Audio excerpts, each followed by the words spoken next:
Hello friends, good morning. Welcome to Safalta Mantra. आज सुबह की करंट अफेयर की क्लास में एक बार फिर से आप सभी लोगों का बहुत बहुत स्वागत है, जिसमें कि हम लोग कवर करेंगे कल यानी कि 30 मई और आज 31 मई दोनों दिन के इम्पॉर्टेंट क्वेश्चंस। क्लास को एंड तक जरूर देखिएगा, बहुत ही अच्छे क्वेश्चंस आपको पूरी व्याख्या के साथ समझाए जाएंगे। एक क्वेश्चन साथ में ही तैयार करते रहिएगा सभी आगामी एग्जाम्स के लिए। ये क्वेश्चन बहुत ही इंपॉर्टेंट है और अगर आप लोग पूरी प्लेलिस्ट में जनवरी से लेकर के अभी तक के सभी क्वेश्चंस देखना चाहते हैं तो करंट अफेयर की प्लेलिस्ट का लिंक नीचे डिस्क्रिप्शन बॉक्स में दिया गया है, वहां पर जाकर उन क्लासेस को जरूर देखिएगा। आगामी क्लासेस को पाने के लिए चैनल को सब्सक्राइब करके बेल आइकन को प्रेस करना मत भूलिएगा। सुपर टेट की पूरी तैयारी यहीं पर कराई जा रही है।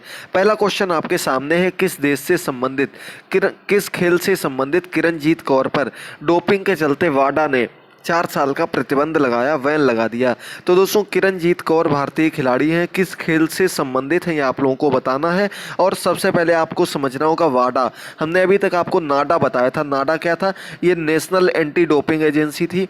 वाडा हो गई आपकी इंटरनेशनल यानी कि पूरी विश्व की डोपिंग एजेंसी, जिसने कि इन पर प्रतिबंध लगाया है। इनके शरीर में कुछ ऐसे द्रव्य का कुछ स्तर पाया गया था जो कि एक डोपिंग के रूप में माना जाता है। और ये धावक हैं, लंबी दूरी की धाविका हैं किरणजीत कौर। इन पर 4 वर्ष का प्रतिबंध लगा दिया गया है। इनकी पुष्टि के बाद जब इन पर ये फाइनल डोपिंग के आरोप लग गए तब इन पर 4 वर्ष का प्रतिबंध लगा दिया गया। लंबी दूरी की धाविका हैं। डी नंबर ऑप्शन सही हो जाएगा। चलिए बढ़ते हैं हम लोग क्वेश्चन नंबर सेकंड पर।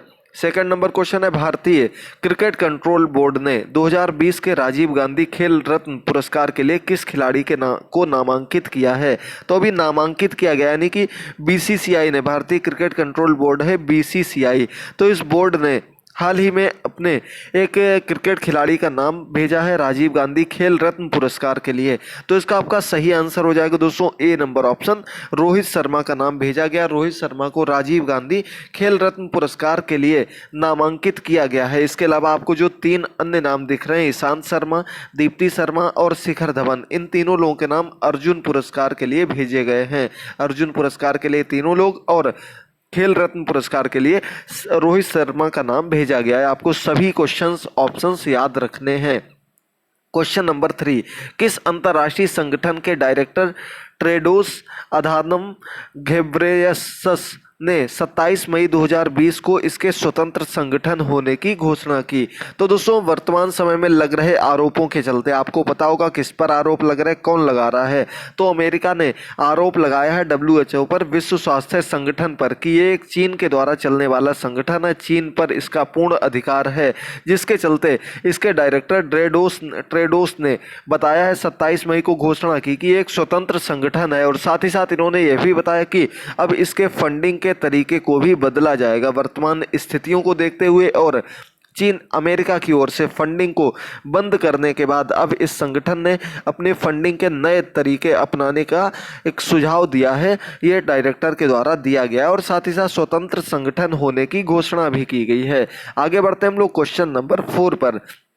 4 नंबर क्वेश्चन है, किस राज्य सरकार ने हाल ही में लाख की खेती को कृषि गतिविधि घोषित करने के लिए वन विभाग के प्रस्ताव को मंजूरी दे दी है? तो दोस्तों, लाख की खेती होती है और ये अभी तक प्रतिबंधित खेती के अंतर्गत आती थी। बिना परमिशन लिए आप इस खेती को नहीं कर सकते थे। सिर्फ एक राज्य की बात कर रहे हैं हम। तो हाल ही में वन विभाग ने मंजूरी दे दी है। अब ये खेती जो है कृषि गतिविधि के अंतर्गत घोषित कर दी जाएगी और उस राज्य का नाम है दोस्तों छत्तीसगढ़। सी नंबर ऑप्शन बिल्कुल सही हो जाएगा।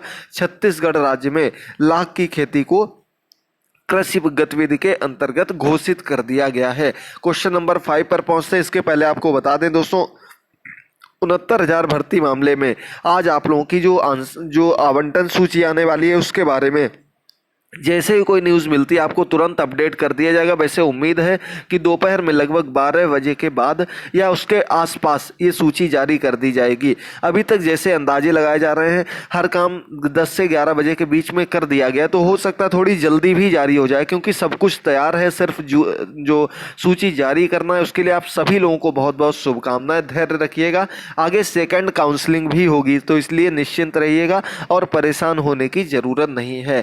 क्वेश्चन नंबर 5, किस क्षेत्र से संबंधित जाने माने व्यक्ति वेजन दारूवाला का हाल ही में निधन हो गया। तो दोस्तों वेजन दारूवाला का नाम आप सभी लोगों ने सुना होगा, अभी हाल ही में इनका निधन हो गया। ये किस क्षेत्र से संबंधित व्यक्ति थे, बहुत ही जाने माने व्यक्ति थे और ये एक एस्ट्रोलॉजर थे। इन्होंने कई क्षेत्रों में दी भविष्यवाणियां बिल्कुल सही निकली हैं, चाहे वो राजीव गांधी जी की मृत्यु की हो या फिर बीजेपी की सरकार बनाने की भविष्यवाणी हो। तो ये बहुत जाने माने विश्व के टॉप 100 एस्ट्रोलॉजर्स में से एक गिने जाते थे। इनका हाल ही में निधन हो गया है। आगे बढ़ते हैं हम लोग क्वेश्चन नंबर 6 पर।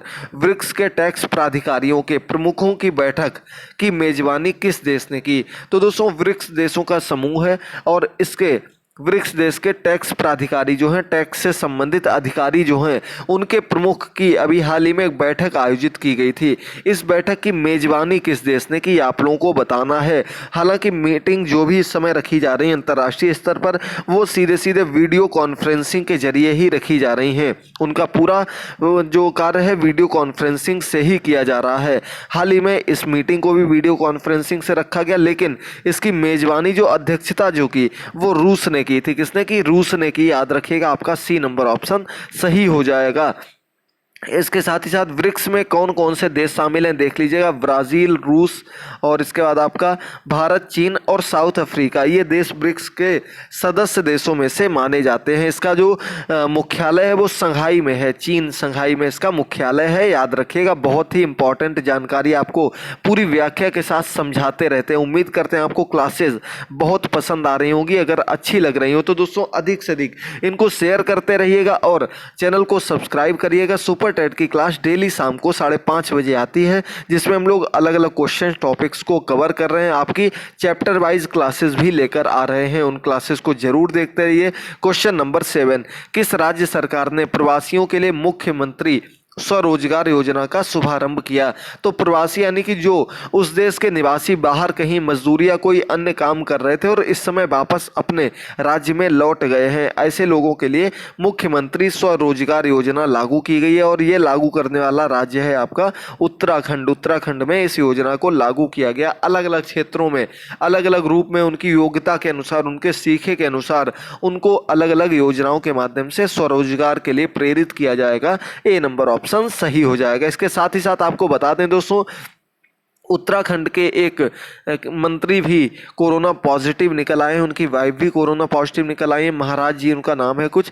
तो ये भी एक इम्पॉर्टेंट न्यूज़ है, आप लोग याद रखिएगा। क्वेश्चन नंबर 8, किस स्थान पर स्थित INS कलिंग में मिसाइल पार्क अग्निप्रस्थ की आधारशिला रखी गई। तो दोस्तों ये एक कह सकते हैं हम लोग नौसेना का एक शिप है, इसका नाम है कलिंग। इसमें एक मिसाइल पार्क अग्निप्रस्थ इसका नाम है, इसकी आधारशिला हाल ही में रखी गई है। साथ ही साथ इसमें 2 किलोवाट का सोलर पैनल भी लगा हुआ है। और ये INS कलिंग जो है कहाँ पर स्थित है, तो इसका आपका सही आंसर हो जाएगा दोस्तों आंध्र प्रदेश के विशाखापट्टनम में INS कलिंग है, स्थित है। इसका आपका डी नंबर ऑप्शन सही हो जाएगा। 8 नंबर क्वेश्चन आपका कंप्लीट हुआ। चलिए बढ़ते हम लोग अगले क्वेश्चन पर। 9 नंबर क्वेश्चन, किस संस्था के महानिदेशक संदीप प्रधान का कार्यकाल 2 साल बढ़ाने का फैसला किया गया है। किस संस्था के हैं ये आप लोगों को बताना है दोस्तों। संदीप प्रधान जी, इनका कार्यकाल 2 वर्ष के लिए बढ़ा दिया गया है। और संस्था की बात की जाए तो इसे साई के नाम से जाना जाता है। साई क्यों कहते हैं? यह है आपका भारतीय खेल प्राधिकरण। इसका आपका सही आंसर ए नंबर ऑप्शन हो जाएगा। स्पोर्ट एसोसिएशन ऑफ इंडिया, इसके महानिदेशक हैं संदीप प्रधान जी। इनका जून में कार्यकाल पूर्ण होने वाला था, लेकिन इनके कार्यकाल को 2 वर्ष के लिए बढ़ा दिया गया है। तो इसका ए नंबर ऑप्शन बिल्कुल सही हो जाएगा। चलिए हम लोग बढ़ते हैं क्वेश्चन नंबर 10 की ओर। तो अगला क्वेश्चन है, हाल ही में किस देश के प्रधानमंत्री ने कोरोना के कारण देश में लगे हुए आपातकाल को समाप्त करने का निर्देश दिया है। तो दोस्तों कोरोना के कारण अभी एक देश में आपातकाल लगा था, वहां की स्थिति को देखते हुए और वहां पर कोरोना पर इस आपातकाल के बाद काबू भी पा लिया गया। अब वहां से आपातकाल को हटा दिया गया है और यह सही आंसर हो जाएगा दोस्तों जापान। इसका आपका डी नंबर ऑप्शन बिल्कुल सही हो जाएगा। पूरे देश से आपातकाल हटा दिया गया। साथ ही साथ दोस्तों आपको पता होगा अब अपने देश में भी लॉकडाउन लगभग समाप्त कर दिया गया और धीरे धीरे खुलने की स्थिति को भी बनाया जा रहा है ताकि धीरे धीरे लोग पुरानी ज़िंदगी में वापस आ सकें। लेकिन ये मत सोचिएगा पूरा जो कह सकते हैं हम लोग हादसा था वो टल चुका है, लेकिन ऐसा नहीं है दोस्तों। आपको पूरे बचाव अब खुद पर निर्भर होकर ही करने हैं। आपको अपने कह सकते हैं हम लोग मास्क लगाना है और ग्लव्स लगाना, दूर रहना। मेन चीज़ है सोशल डिस्टेंसिंग। किसी भी अनजान व्यक्ति या जानकार व्यक्ति जो बाहर से आया है उससे दूर रहिएगा। सैनिटाइजर का प्रयोग करते रहिएगा। यही कुछ इसके प्रमुख उपाय हैं जिनसे आप बच सकते हैं। क्वेश्चन नंबर 11, अंतर्राष्ट्रीय एवरेस्ट दिवस हाल ही में कब मनाया गया?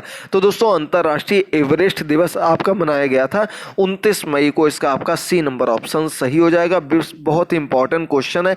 पहली बार एवरेस्ट पर जो चढ़े थे एडमंड हिलेरी और तेंजिंग, तो तेंजिंग और ये लोग 29 मई को ही वहाँ पर चढ़े थे। इनकी ही याद में ये एवरेस्ट दिवस मनाया जाता है। तेंजिंग भारतीय थे और वो एडमंड हिलेरी ये इंग्लैंड के निवासी थे। दोनों लोग साथ में ही इन्होंने कदम रखा था। तो इसका आपका सी नंबर ऑप्शन बिल्कुल सही हो जाएगा। इसका आपका दोस्तों 28 मई सही आंसर है। बी नंबर ऑप्शन सही हो जाएगा।